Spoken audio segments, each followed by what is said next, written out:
Welcome back to the DBS studio. It's Father's Day next Sunday, the 16th of June, and DFL special guest is Boo Hinkson. Now, we've been talking about his childhood, and as we continue talking about his career and lifestyle choices, we'll also find out about Boo's opinion on world issues and lots more. Now, remember, if you have a question for Boo, we'll be taking calls a little later. Now, Gerald Levert's classic definition of a man spoke largely to romance. Boo, what is your definition of a responsible, respectable man? Wow, romance. Well, Gerald Levert, he sang a lot about that. Well, But with your music, would you say you've got a central message when you? well, that message is more about for me, what I am becoming as a human being is the most important thing in my life. It is not about my music. I want to become the best human being I can become, a great human being. And once I become a great human being, inevitably I'll be a good musician, because everything that is required for me to be a good musician will be encompassed in my being a great human being. It's no point I become a great musician and a messed up human being. So the priority for me is not about writing good songs, not about being a good guitar player. It's about becoming a great human being, somebody who is aware, somebody who's mindful, and somebody who has empathy, somebody who can give up for somebody else.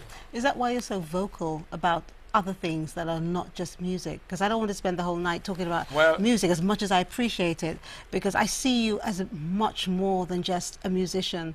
Now, you've said lots of things over the years where that touches on family, touches on St Lucia's political climate, economical climate, and so on and so forth, the social issues. Right. Yeah. It is that I think way beyond music, and the things I need to make me what I am don't all come from music. So I connect to my society and my country in a very broad way. And so I see a lot of things that I'm concerned about, a lot of things that I am annoyed about, a lot of things that I'm pleased about. And I think as a St Lucian I ought to speak up. Because we ought to remain aware. And if we are not aware, and we don't let the people who are affecting our lives and the people who are doing things with our society that are detrimental to our future, if we don't let them know that we know that, then it just continues. The status quo continues. Okay, let's talk about one of those kind of aspects, as you mentioned some. Okay, you spoke of a downward social convergence. Now, in what context do you see this happening, and how does it relate to, like, music? Like, for example, we have Carnival coming, and you spoke about... Last year I was asked about the content of the calypsos, and my response was that what we're hearing that many people are objecting to comes from a downward social convergence in the country, and so I was taken to task, but I will explain it tonight. If you look at Herb Black wrote One Day's Work. He wrote Calypso Jail. He wrote Unsolved Mystery, which had to do with the alleged killing of a guy in Ancillary by the police, and so on and so on. Herb Black sang a lot of great songs and never won. Yeah, I know where we're leading, yes. And then he came and he sang Suzette. And boom, Herb Black became this big thing. And he won. My opinion is that a lot of what Herb Black sang before was far better than that song. And it was also far better than songs that beat him. But it didn't appeal to the lower half. Most probably, if you ask Herb Black, he most probably would agree with you. He may not agree The with other the great example statement, but he is may agree Invader. with you. Look at where Invader is going with his music. Invader is a great calypsonian. Look at the direction he's going. Look at the guys, some of the guys who wrote a lot of great stuff who stopped writing.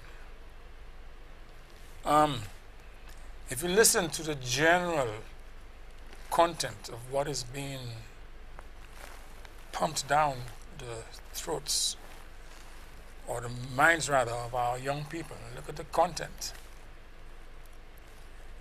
and you will see there is a downward social convergence in the country, and everybody is pandering down, so everybody can make money off it. But it stems from a lack of human consciousness, because the most important thing is to make a lot of money. So if this is going to impact our young people in a negative manner, and there's money to be made off it, everybody's going to run after it. And that is where we're running into problems. No, you know, you say something like that, and instantly people may think, well, who's to blame for that? The writers? Is it the actual performer, the producers allowing this kind of thing? Is it the music association that's allowing this kind of thing? But when we're looking at calypso, because you use that as an example, why shouldn't we perhaps think, because no one said this to me, but I'm thinking, why shouldn't we think then that the judges are to blame for some of this? Because the judges should not choose what is the crowd's favorite, or choose what because the calypso has met the criteria. Maybe it's yes, you see what I mean? Well, let me say this here. I will tell you that problem does not only exist with calypso, you know. Oh, of course, but I just use that because that's the example you gave. Because it is in rap music. Of course. It is in country. It is a general lack of human consciousness.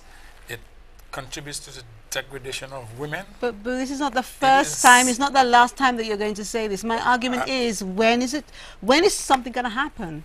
Well, you keep saying these things. Here's what. Something is going to happen when the human consciousness kicks in again. And unless it kicks in, it's not going to happen, because there's money to be made of that kind of thing. And I'll tell you what also.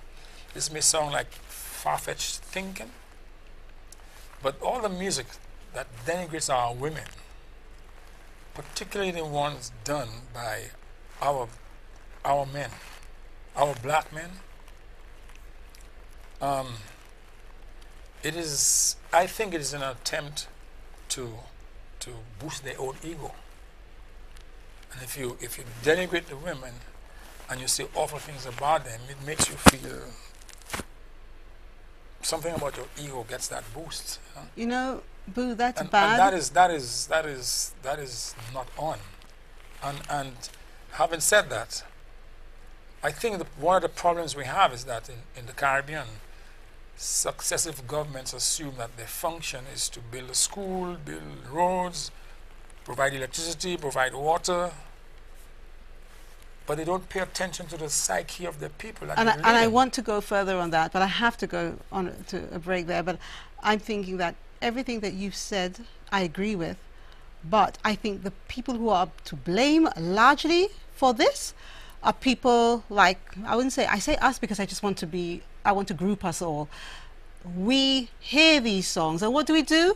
We sing, we dance, we carry the words, we have a good time. We have a good time. We have a good time singing words that are derogatory. Even women are singing these songs that are derogatory to women. But sorry, I have to go on to the break. Let me just repeat the giveaway questions tonight. How many add-on packages are offered with Carib Cable's cable service? Name them.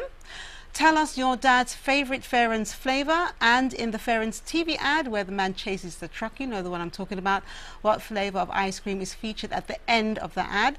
Who plays jazz at Rainforest on Wednesdays and Saturdays? And do you want brunch for your father and his family at Ladera? Then tell us about a father you know who has a positive influence on their children.